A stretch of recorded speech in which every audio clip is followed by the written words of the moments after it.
Hello friends. In this video we will discuss about what should I keep in my first aid kit.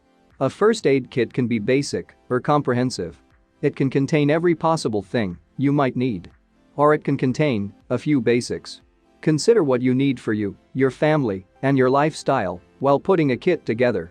Possible items in your kit could include dressings and bandages, gauze roll, sterile gauze pads, iPad, roll of adhesive tape, elastic bandage for sprains, sterile cotton balls, and swabs.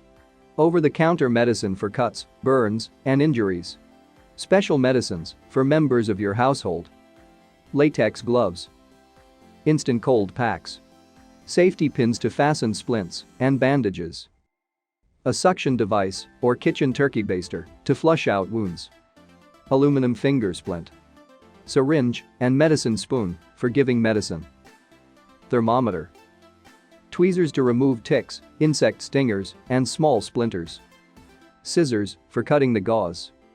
Breathing barrier for giving CPR. Blanket. Hand sanitizer and alcohol wipes. First aid manual. List of emergency numbers. Antibiotic ointment. Sterile eye wash saline. Calamine lotion for stings or poison ivy. Hydrocortisone cream, ointment, or lotion for itching, pain reliever, and fever medicines.